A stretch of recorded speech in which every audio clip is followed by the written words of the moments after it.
Salve, salve rapaziada, Felipe do Mestrado Cripto aqui. No vídeo de hoje eu vou falar a respeito da reunião do Fed e também do desdobramento a respeito da Evergrande lá na China. Se você não é inscrito, se inscreva, deixa um like, compartilha e deixa o seu comentário também. Vamos lá.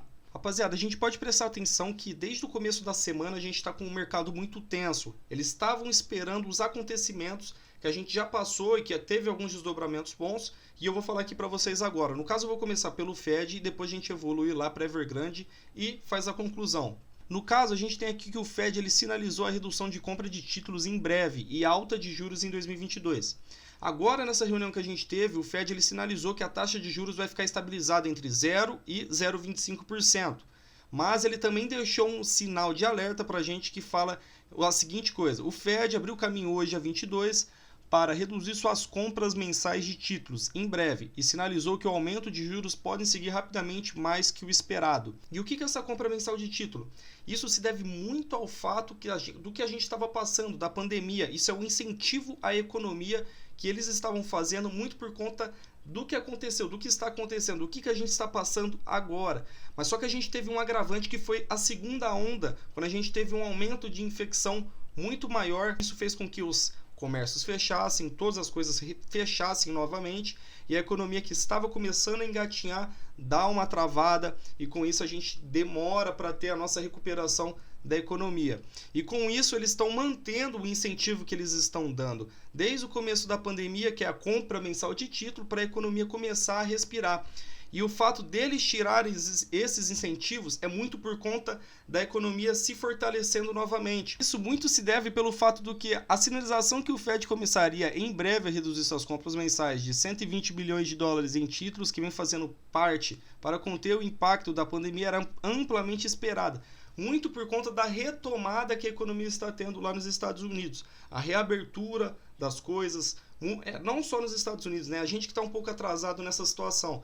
Mas se a gente for olhar de modo geral, a economia está abrindo no mundo inteiro, com o avanço da vacinação, com o avanço da abertura dos negócios, dos comércios, principalmente de volta à torcida ao estádio, e de volta, viagem, turismo, várias outras coisas que foram atrapalhadas por conta da situação que a gente estava vivendo, tá?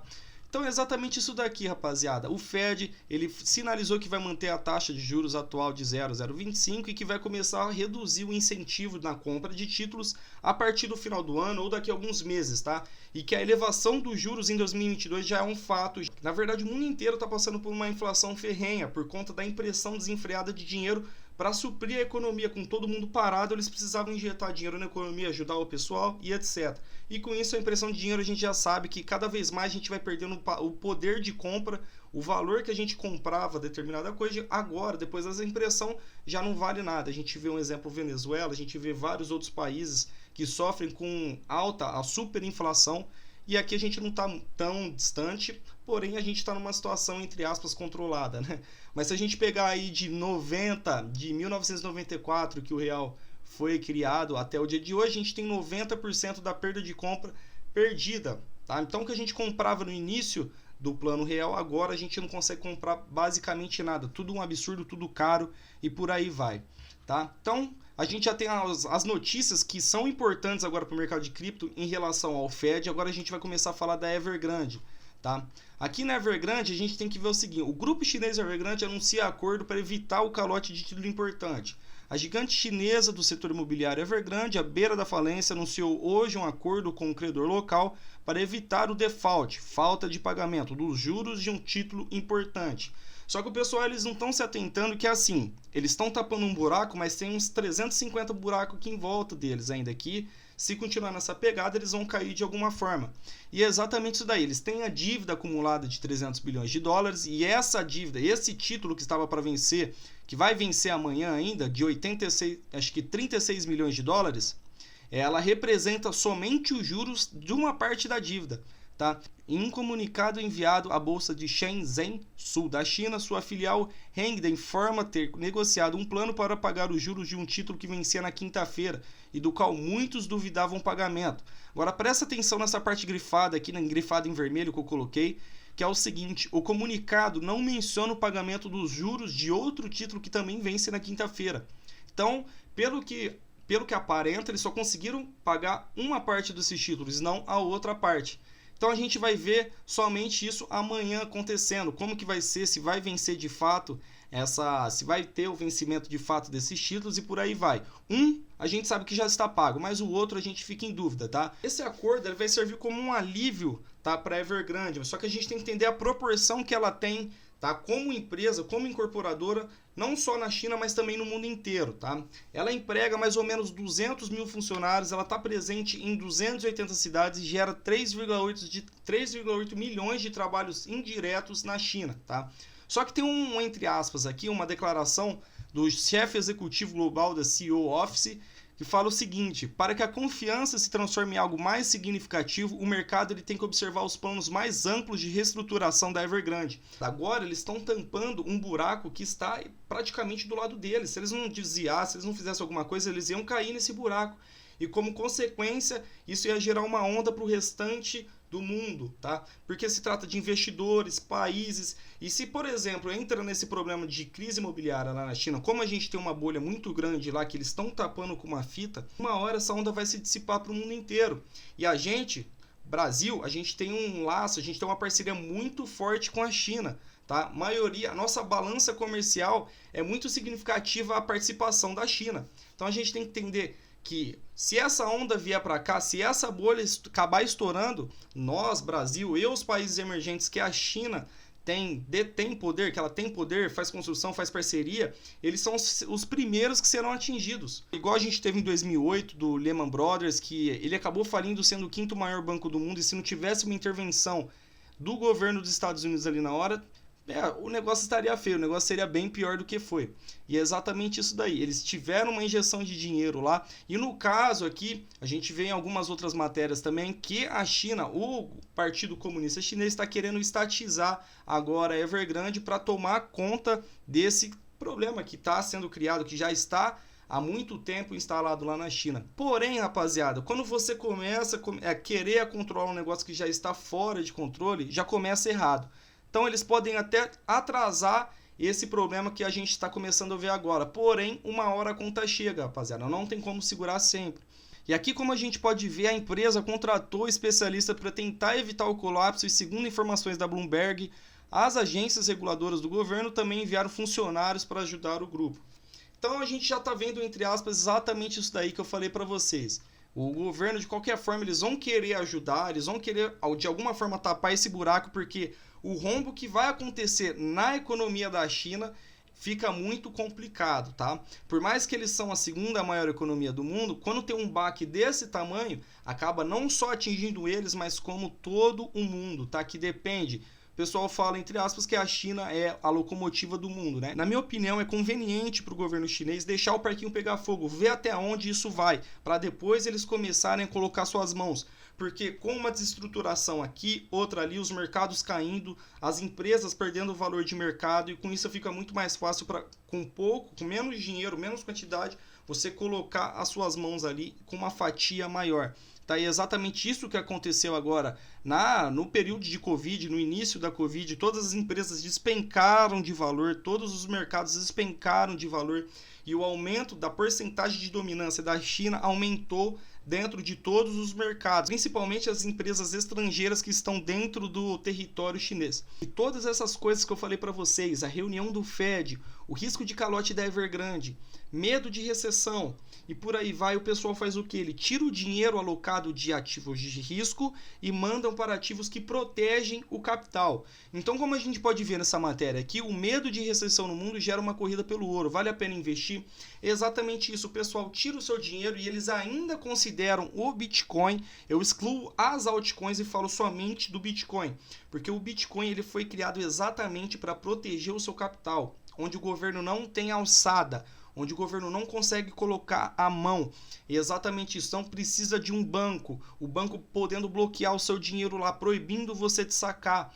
E exatamente essas coisas. O Bitcoin é sem fronteiras, tá? Quanto que você precisa para movimentar R$1 bilhão em barra de ouro? E quanto que você precisa para movimentar R$1 bilhão em Bitcoin? Então essas são as diferenças. Todas as características que o ouro tem, o Bitcoin também tem. E também tem algumas melhoradas que fazem o Bitcoin ser o ouro 2.0, a versão do ouro melhorada. E é exatamente isso que o pessoal não entende. E nessa situação que eu falei para vocês, o pessoal liquida suas posições no mercado de criptomoedas no Bitcoin e tiram o seu dinheiro de lá e colocam no ouro, porque eles não entendem de fato de por que serve isso, para que serve o Bitcoin, por que ele foi criado, quais são os motivos por trás da sua criação. Porém, a gente viu uns dias atrás, essa matéria aqui é do dia 19, no domingo, e agora essa matéria aqui, que é da matéria de hoje, a gente vê que o ouro fecha perto da estabilidade, de olho em Evergrande e Fed, exatamente isso que eu falei para vocês. Então, o que aconteceu? No dia 19, a gente já estava com uma corrida maior para o ouro, a gente estava com uma disparada forte já por conta já do medo que se iniciou no início de setembro agora. Então o pessoal deu uma disparada para o ouro com medo das consequências que a gente teria em relação a essa reunião e também a respeito do balanço lá da Evergrande. E o pessoal ficou aliviado com esses anúncios que a gente teve, primeiro do pagamento dos juros, do vencimento dos juros que a Evergrande tinha e agora também da estabilização da taxa de juros do Fed, e também outros motivos. E isso daqui fez com que o contrato mais líquido do ouro fechasse perto da estabilidade nessa quarta-feira, 22, após certo alívio no mercado com notícias sobre uma possível resolução para a crise com a incorporadora chinesa Evergrande, que pode ser reestruturada e estatizada pela China, que eu falei para vocês. Pessoal, em momentos de pânico, o pessoal tira o seu dinheiro de ativos variáveis de risco e coloca em ouro. Em momentos de alívio, que eles acham que eles estão tranquilos para tirar o seu dinheiro de um metal, do ouro, que protege o seu capital, e colocar em ativos de risco, eles fazem isso. Tanto que a gente tem agora essa matéria falando que o ouro fechou em estabilidade, sendo que dia 19, aquela matéria anterior que eu falei para vocês, o ouro estava esticado. Mostra o pânico e agora mostra a tranquilidade. Beleza? Então é isso daí, rapaziada. Presta atenção aqui no gráfico de 4 horas do BTC. Essa linha verde aqui representa a nossa linha de tendência de alta que a gente se encontrava desde aquele toque nos 29 mil dólares. Então a gente pode ver que a gente teve um aumento de preço bacana, até que no dia 7 de setembro a gente teve aquela venda ferrenha, com um aumento muito forte do volume de venda que a gente está representado aqui nessa barra. Tá? E após isso daqui o preço ele tentou voltar, ele tentou subir, só que ele não estava com força. Foi assim então que a gente teve a caracterização do fim da nossa tendência de alta aqui no diário e o início da nossa tendência de baixa aqui, que é a nossa linha vermelha, rapaziada. E é exatamente isso daqui. A gente está numa linha de tendência de baixa, o preço está se recuperando agora no 4 horas também, porém a gente tem que ficar esperto porque a nossa revirada para cima disso tem que ser caracterizada com o preço rompendo aqui com alto volume. Como eu falei para vocês, o preço rompendo com alto volume, uma resistência ou um suporte, com certeza a gente tem a confirmação de uma reversão de tendência, tá? Então, o que a gente precisava? O preço vinha aqui, bater uma vez e depois fazer aqui e testar para poder seguir, tá? E é isso que eu espero. Mas eu não creio que isso vai ser agora exatamente, tá? Porque o mercado ainda se encontra no momento de tensão, se encontra no momento de indecisão. Rapaziada, vamos pegar aqui só para uma comparação, fazer a retração de Fibonacci aqui daquele topo dos 52.900 até esse fundo aqui. O preço veio entre a região do 0,618 e da 0,5 de Fibonacci. Tá? Então isso daqui é um parâmetro para a gente pegar até dessa daqui até aqui embaixo e ver também. Então ele ficou nessa região entre 0,5 e 0,618 de Fibonacci. Então essa região aqui muito provavelmente a gente vai ter um tipo de resistência pro preço, tá? Vou colocar aqui no meio dela, eu vou colocar aqui no meio das duas regiões aqui só para a gente ter uma base para se encontrar. E onde que fica essa região? 44.500. A gente tem que prestar atenção aqui, rapaziada. Como a gente se encontra numa pernada muito forte de baixa aqui no 4 horas, o preço despencando, o preço ele tende a respirar. Igual a gente está numa tendência de alta, ele está muito esticado, o preço tende a dar uma corrigida, o pessoal fazer lucro, começar a realizar seus lucros. Quando a gente está com o preço descendo muita venda, o pessoal às vezes acha que o preço está muito barato. Então tem certos pontos que o preço ele vai ter aquela correçãozinha também para cima. Então, como o pessoal acha que o preço está muito caro, quando o preço está esticado para cima, eles começam a corrigir e tem aquela venda. Quando a gente está muito esticado para baixo, o pessoal acha que está muito barato, eles começam a comprar e tem aquela correção para cima. Essa região dos 44.700 é uma região entre 0,5 e 0,618, um local que a gente pode ter aí um pouco de divergência, uma correção dos preços até lá. Porém, eu ainda estou bastante otimista com o preço do BTC por conta exatamente dessas decisões que saíram hoje do Fed e também o anúncio da Evergrande do pagamento do vencimento das dívidas. Estou bastante otimista, tá? Eu não creio que a gente vai passar aqui dos 38 mil dólares se a gente chegar nessa região aqui, que eu creio. A gente já bateu nos 39, né? 39.600, certinho. Agora, aqui, esse suporte aqui é o suporte mais importante que a gente tem. Tá? Esse suporte dos 37.300, 37.500 até os 38 mil. É a mesma coisa que aconteceu aqui. A gente tem dois pontos importantes nessa região. Tem os 42 mil e tem os 38, que é exatamente esse suporte aqui que a gente está se aproximando. Tá? Se a gente olhar aqui um tempinho atrás, a gente pode ver que nessa pernada aqui, naquela recuperação que a gente teve, saiu dos 29, bateu nos 42, corrigiu até os 37 e voltou a subir até os 52.900. Então eu espero aqui, a gente teve o primeiro toque aqui nos 39, o nosso suporte está aqui, eu espero ainda que a gente possa chegar, eu tenho as possibilidades, eu creio que a gente tem a possibilidade de chegar aqui nesses níveis mais abaixo, testar esse suporte, dar aquela lateralizada aqui, começar a ganhar, a perder força, fazer aquele rompimento da tendência, da linha de tendência de baixa, para depois voltar naqueles espancos infinitos para cima. É o que eu espero.